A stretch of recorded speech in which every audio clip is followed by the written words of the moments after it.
Hello everyone, MFPallytime here. Welcome back to Heroes of the Storm. Hope you guys are having a great day today. In today's video, we are going to be playing as Valla. We're going to be going for an auto attack build today, specifically to try to get the most out of the new Executioner talent. I've been talking about it a lot lately on my live streams, and there's a build that I think will be pretty good that should allow us to do quite a bit of damage with Executioner. I stand ready. Alright, ladies and gentlemen, we find ourselves on the battlefield of eternity today. We are going to be going for Rancor at level 1. Hatred increases your attack speed by 0.15% per stack of hatred. We can have 10 stacks of hatred.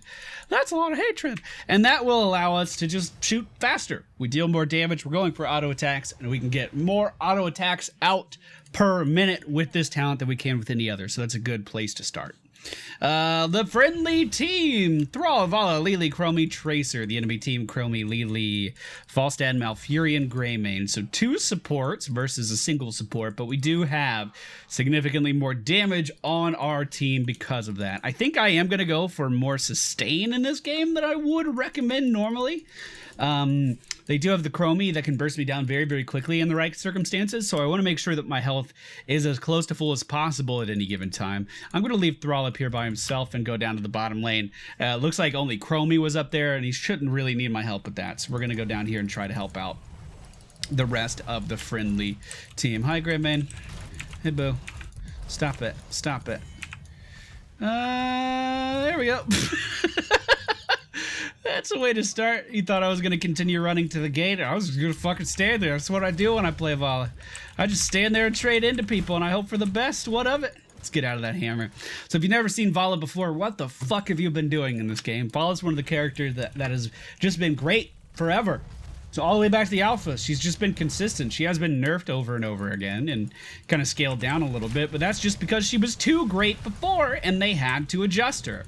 Right now, she's still in a pretty good spot. She has pretty good AoE DPS with certain builds. She has pretty good single target DPS with certain builds, and she offers some pretty good AoE stuns or AoE damage with her ultimate. So whichever heroic she decides to pick, usually it's a good one. We are gonna sit down here up until the time that these immortals spawn. Gonna try to stay next to Lily as much as I can in this particular match. I want to start this video out by saying that I haven't actually run this build yet. I just had the idea. Now this is a build that people fucking since the alpha have been asking me to try. And it wasn't that good because Executioner itself wasn't very good. No one really picked Executioner. It wasn't really worth it. Executioner before, you basically did 30% more damage to anything when they were slowed. That's it. Well, while they were slowed and no other time would you deal more damage. Executioner now gives you a 3-second window as the target is slowed and after they're slowed. So, well, I'm saying slowed a lot because I always, like, tie this to Stitches, Executioner Stitches, because he's able to slow so much. But it's any type of CC, so Root, slows, stuns. I don't think silences work. I could just read the talent. No, silences do not work. So while those CC effects are in play, you're going to do 30% more damage on your auto attacks, and then up to 3 seconds after they end, you're still going to be dealing those 30% increased auto attack damage, which is really, really good. We're going to go for Vigorous Assault here just so I can heal more. If you have a queue of your friends that you can rely on, you know everyone's going to be working together, get Manticore. I don't have that, so we're going to go for Vigorous Assault just so I can heal myself a little bit more. But because the effect lasts for so long, we can really do a ton of damage with Executioner. And the best thing about it is Valla has a number of ways to actually apply a slower stun to the enemy team on her own. She doesn't have to rely on anyone to really set that up for her, which is really, really strong on a ranged assassin. Looks like the friendly team is pushing the bottom lane. The Immortal is going to die, so we're not going to get any more value out of that, but we can just hang out. No big deal. What Vigorous Assault does is just heals us. Whenever we auto-attack, we heal for more. Or we heal for some HP. We wouldn't heal for any normally. Normally, in the past, I did go for auto-attack builds with Valla that just purely focused on healing. So if I die because I'm just sitting down trying to trade with someone, it's because I'm like trained to do that. Like I understand that I'm going to be healed a lot, and that simply isn't the case here. We're going to get some healing, it's not a lot, and it's not going to be something that I can rely on to win most trades. It's just to try to help me keep myself alive when we only have one support and the enemy team has two. So I'm going to blame some deaths on that before the end of this video, I'm sure. Our Immortal wasn't too successful. It did take down the wall and deal a little bit of damage to the tier 1 fort, but we're okay. They're getting soaked down in the bottom lane. We're getting soaked up here too. As the next wave of Immortals are about to spawn, we would want to go take one of these mercenary camps and have that pushing one of these lanes. That would seriously help out our efforts a lot. One of the biggest problems with Valla is that she becomes very mana hungry. If you're spamming your abilities constantly, it can drain a ton of your mana reserves. And that's not going to get any easier because we are picking up Searing Attacks at level 7. What Searing Attacks does is increase the amount of damage that we deal with at each auto attack, but also gives a mana cost to each of those auto attacks within a 5-second window, which means you can use all of your blue bar very, very, very quickly. We need everyone here right away. Right away. If I'm the only one here, then it's not going to be worth my time. We have Chromie recalling down at the bottom. We have Tracer not doing anything. We have Lily walking around, so kind of missed our opportunity here. We should have been on this the second we knew the Immortals were spawning, and that's really the meta of this map. You want to have something pushing so you can just have pressure on the map so you're not in as dire of a situation to actually get the objective right away. So that's pushing now. I won't dwell on it anymore. We get a crazy fast pickup on their Lily. Let's go in pretty aggressive here. We're going to go ahead and pop Searing Attacks and try to get as much healing as we can. Notice that our support is down here. I'm up here trying to deal some damage. That's why I wanted that talent, because I'm going to get separated from Lily because she's going to have so many squishy characters to keep track of. So I probably did step out of position there. I was confident. I thought the team was going to keep coming. Instead, they were all just standing in a circle waiting for heals. So that's okay. But Searing Attacks is going to be very, very good with this build, and it's going to tie in very well as long as we... As long as we manage our mana bar well. That's going to be the real caveat here. That's what this is relying on. This mercenary camp we took over is probably going to kill that keep. Actually, now that I've said something, Greymane knew. He's stream sniping me while I'm not streaming. He's going to respond to that and push it back. We are not level 10 yet, so we do not have Lily's Heroic. I don't really know what to do here. We don't have the offensive power to just push right into these guys. They have two supports, a Lily and a Malfurion. Those are two characters that can do just an insane amount of healing extremely easily. So it's not like we can really just walk in and hope for the best. I'm going to try to soak to 10. We're halfway there anyway. It shouldn't take that long. And really, the enemy team, as of this very moment, is not DPSing very hard. I'm not that afraid of an Immortal anyway, because we have a ton of sustained DPS on our team with all of these auto attackers. That kill is going to go a long way here. I'm just going to try to get us a little bit more XP off of this minion wave. The Immortals are currently resetting their position right now, and we are going to have numbers advantage. There we go. We're going to pick up Rain of Vengeance. That will stun targets in a straight line. And now we're going to move in here and try to deal as much damage as humanly possible. Searing Attacks coming off, and we're going to finish off that Valla there. Stun on the Greymane is going to miss, but we could just turn around and kill him anyway. Look how much mana I just blew through in that tiny little window. I was not in that stun! But now we can just sit here and we're going to win this race, no problem. There's no way they can come back from this. So we're going to have an Immortal pushing the top lane, I imagine. He's going to be going top. And we're going to be in a pretty good spot. We have a 2-level lead on the enemy team. Good job, guys. We just need to make sure that when we go into these fights, we get a kill very, very quickly with our crowd control and our burst damage. Because if we run into oh, he's going to push bottom. So top's more damaged? What? It's actually pretty, pretty identical. Anyway, we need to really try to burst someone down very quickly in these fights because they have two supports. Two, you know, kind of fast healing supports, but two supports. So if we let them get all of their heals off, if we let them keep their guys alive, we're going to be in a world of pain. But we're going to be able to take this top fort just fine, take this top tower just fine. They're not going to be able to stop us. We actually got bottom fort too. because of all the shields that immortal had. So we're in a pretty good spot. I think we're doing okay. Now, I would be in favor of going for some mercenary camps here, kind of backing off this. I don't see any reason to face tank a tower at this point. I don't see any reason at all to do that. Let's try to get some damage out on that Greymane. Actually, a great Sunder. If I had followed up with that, that would have for sure been a kill. They still don't have their ultimates, I guess. I mean, I knew that, but I wasn't really thinking about that. So, I don't know. Maybe this wasn't as ballsy of a play as I thought it would. Still, I think face taking their tower at this point in the game, it's a little ballsy. It's a little ballsy. Let's go ahead and kill this wall. I am a firm believer in just cutting down on vision that the enemy team has at every stage in the game. Looks like they're falling back to take over that mercenary camp right now. No, she just walked by it. I don't know why she walked by it.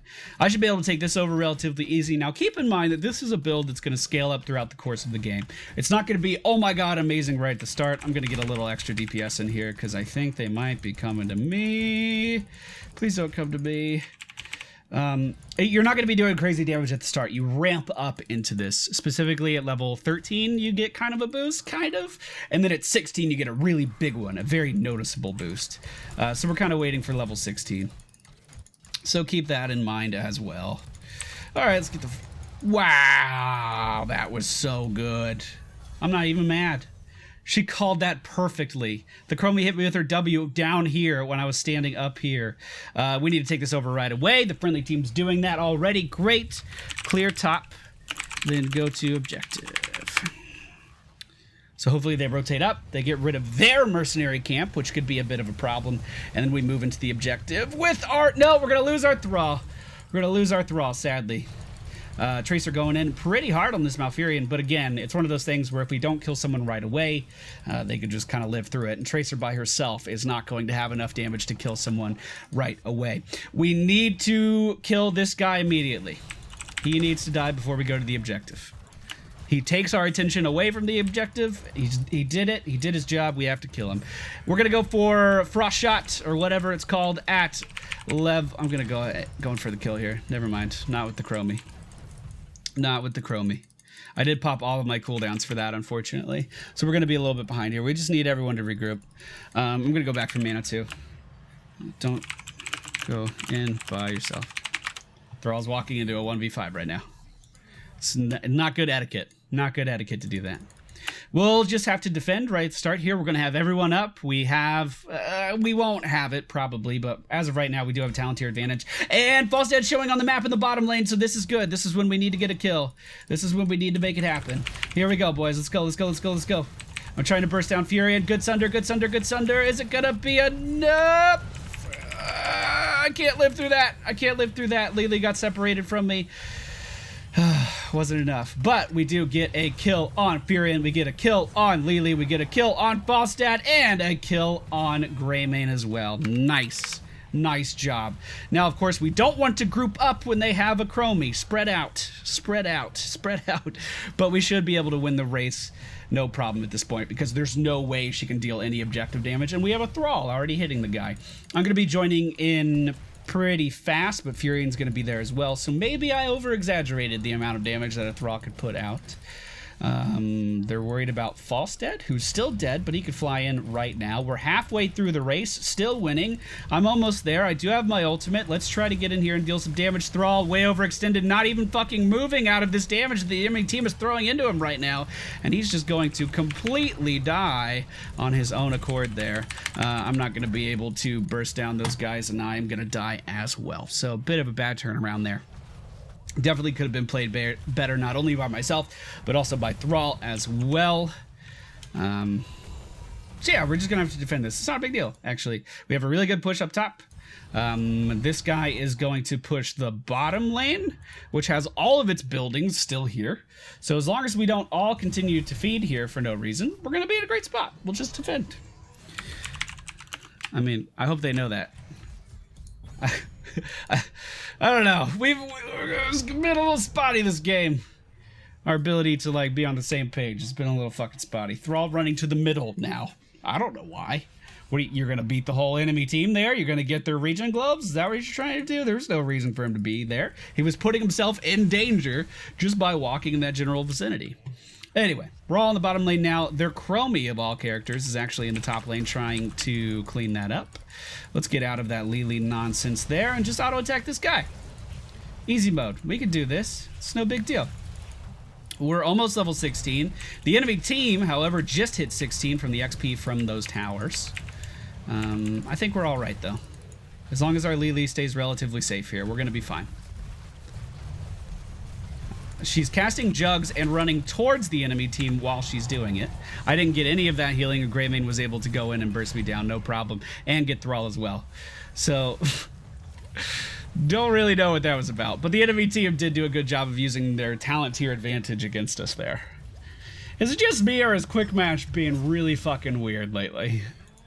I really do think Quick Match has been so fucking strange. But here we go. What we've been trying to build up to the whole time with this build has finally been achieved. We now have Executioner. So what does that mean? Well, we picked up a slow at level 13 with our W. We have a stun on our ultimate. So, as long as we keep spamming our W, by the way, battle momentum is no longer on Valla and hasn't been there in the past year and a half. Why did I think that?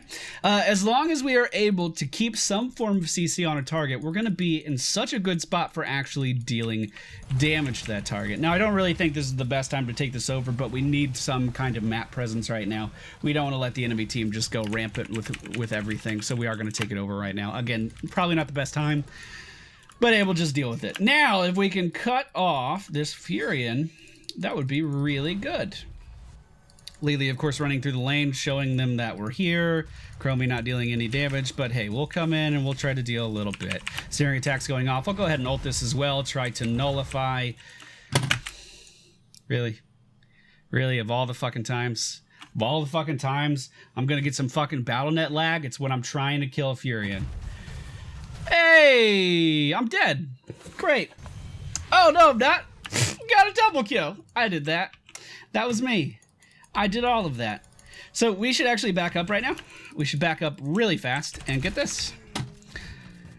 I don't really know what happened in that play, but clearly something went well. Maybe. Now, the good thing about Executioner is it also increases the amount of healing that you're getting on Valla without having to pick up the Tempered by Discipline talent.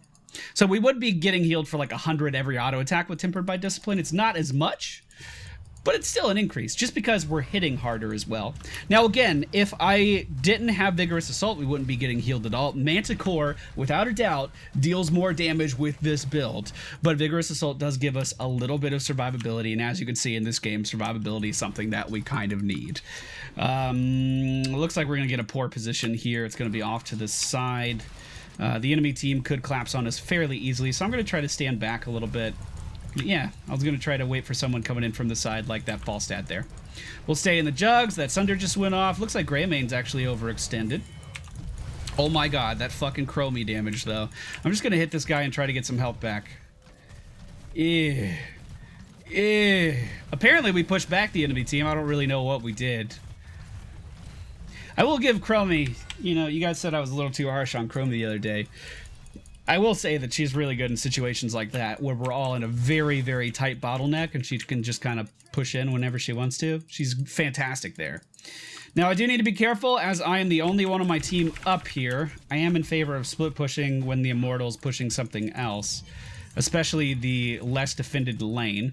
Looks like we did just lose our Thrall there, however. I would love to have eyes on Chromie. There we go. I see her.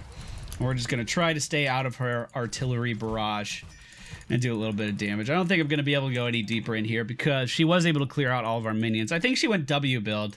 I think she has the lower cooldown on that. So let's push in with our team.